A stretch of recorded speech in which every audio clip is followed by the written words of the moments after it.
Hello everyone. Welcome back to the channel. My name is Andre and I'm your bookworm. And today we're back with the usual book reviews, the normal format, and we are reviewing The Grace of Kings by Ken Liu.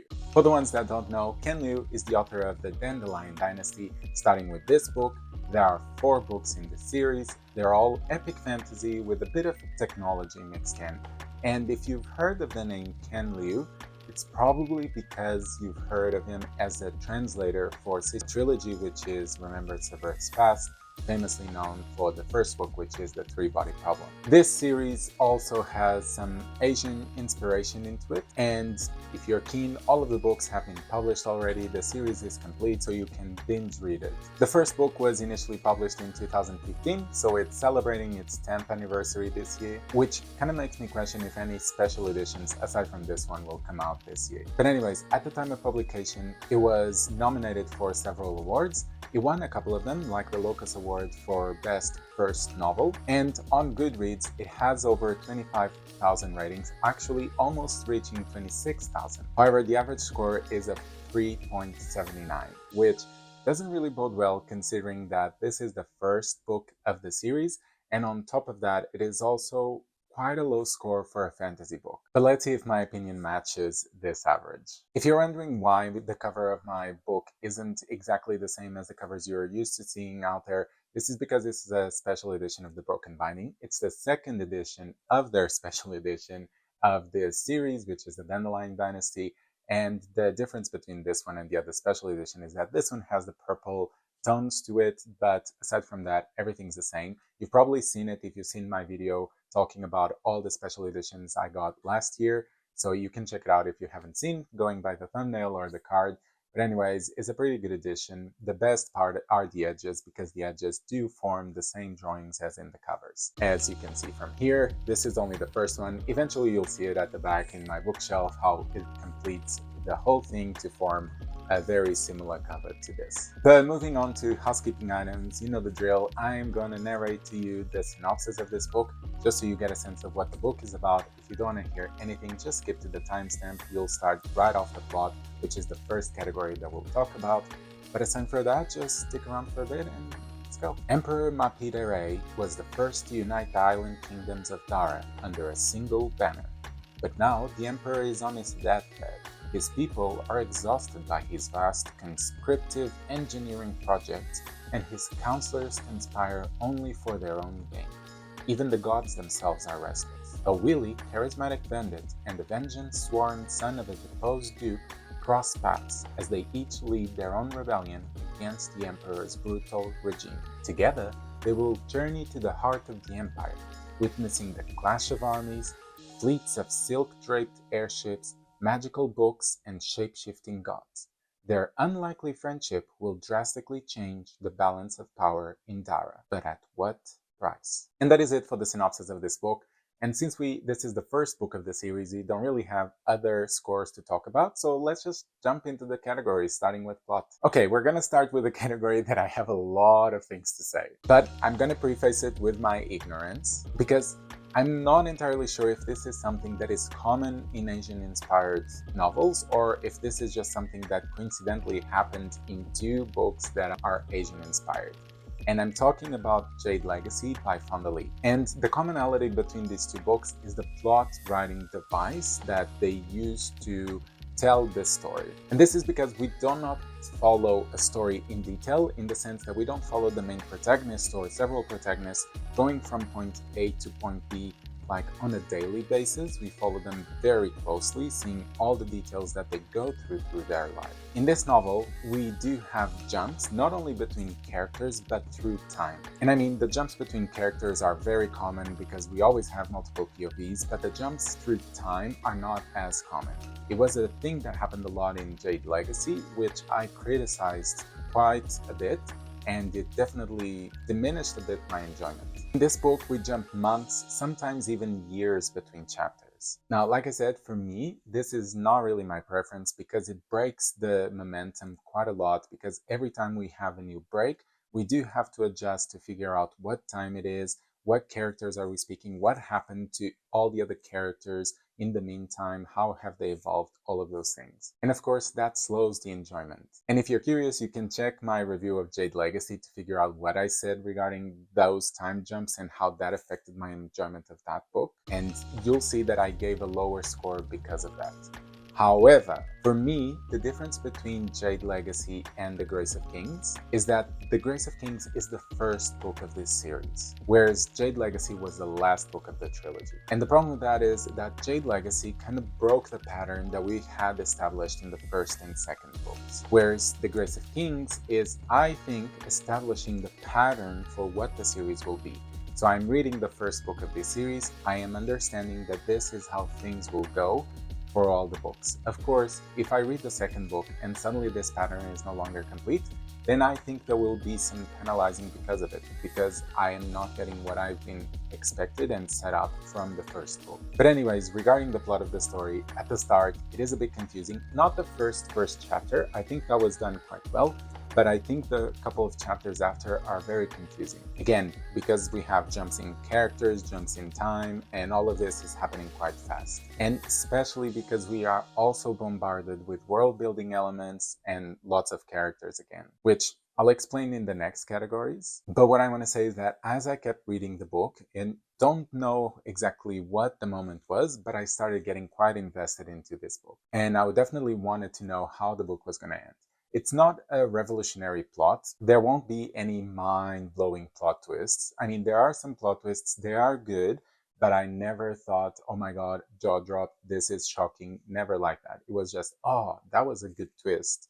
But those kind of reactions. So I would say the plot is quite strong. It is strong enough to make me want to know what will happen in the next books, especially because I feel like this book solely, Ken Liu could have written a whole series just in this book if he decided to go into detail about this war that happens in this book, and it could have been a very good military type fantasy series. So for this category, I'm gonna give it a 4 out of 5. Now let's talk about the smorgasbord of characters that exist in this book. I was so confused at the start. I don't know exactly why, but within the first chapter, I realized that this book was gonna have a lot of characters. So I paid extra attention to that first chapter, and I was making an extra effort to memorize the name of each character. But still, the sheer number of characters, lands, gods, everything was in such quantity that it was hard to remember it all. But as the book progresses and we start dwindling those numbers and suddenly we're having less characters to remember, it becomes easier to follow. And you'll eventually realize that there's only a couple of characters that really matter and are the center of the story. And once you figure that out,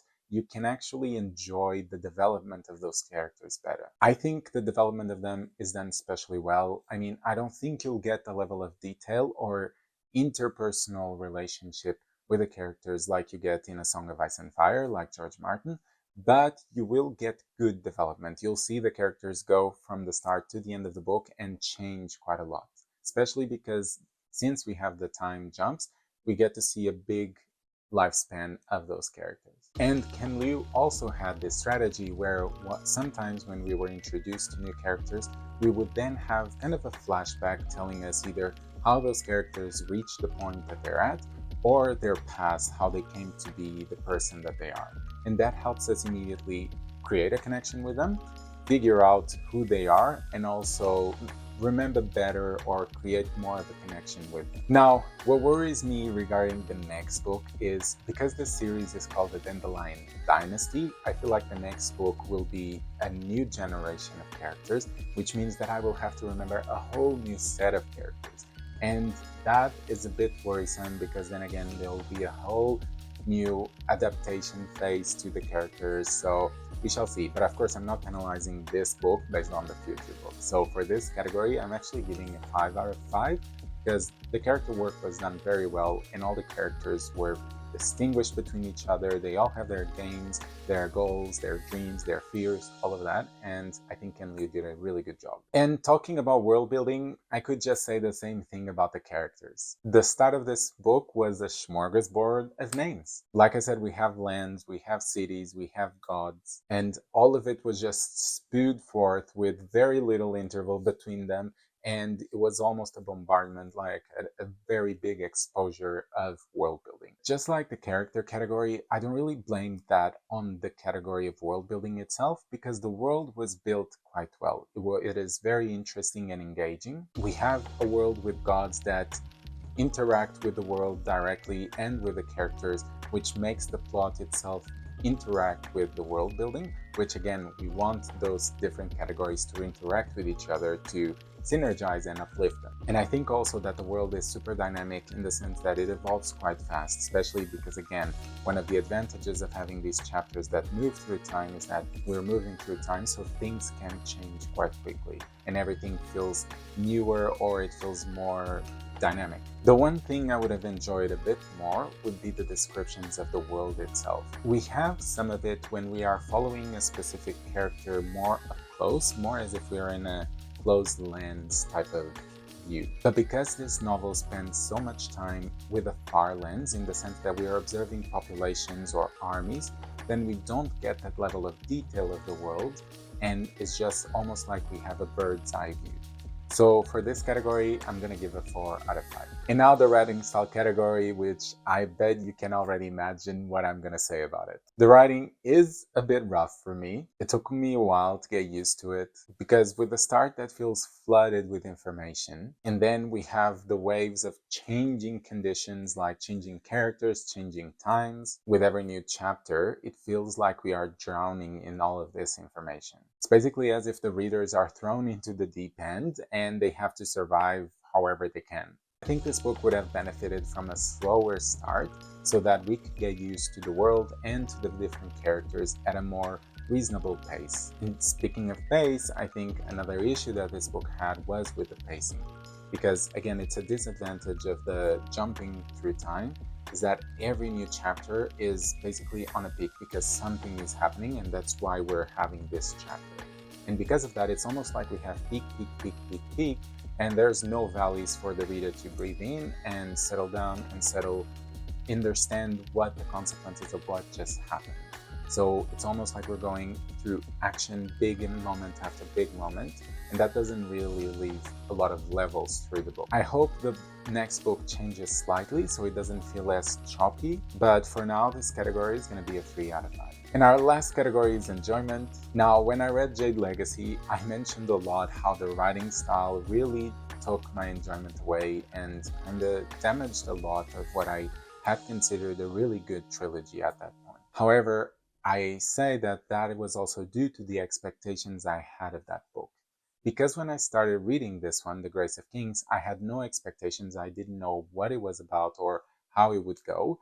My enjoyment was able to adjust accordingly to it. I mean, I still had to adapt to that start of the book, and I still think that my enjoyment at that point was probably a 2 or a 3 because I was very confused. It was taking a lot of effort just to understand everything that was happening. But eventually I started getting the hang of it and my enjoyment started climbing up. Especially when we start cutting some of the fat of the book and start following less characters and focusing more on them and having a better development of them, and my enjoyment started climbing a lot more. And I think from that point, it established itself solidly as a 4 out of 5. And so we finished our review. Just as a refresher, we have 4 for plot, 5 for characters, 4 for world building, 3 for writing style, and 4 for enjoyment.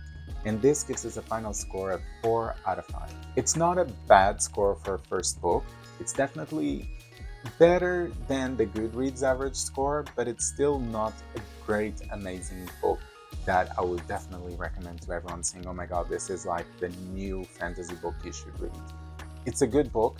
I like that it's Asian inspired. I like the world building in itself. I'm curious to read the next books, especially because I've heard that the next books get better. Again, I'm still hesitant on some aspects like the writing, but overall it's positive. It's a goodish score, and let's see if the next books we're following different generations, and you'll be hearing me on the second review saying, okay, I hate it. No, let's hope not. Let's hope that it is better and just keeps improving and reaches a 5. But for now, let me know, do you enjoy this book? Are you curious to read it? Do you know of other books that have this format of jumping through time between chapters? I mean, I mentioned Jade Legacy, but I've also read The Magician by Raymond D. Feist, and that book also has some of those jumps through time in the different chapters. However, I think I like the Magician more than either of these two. So let me know, comment down below, and if you're new, don't forget to subscribe, like the content, and you shall be seeing me on Thursdays and Sundays, okay? See you soon!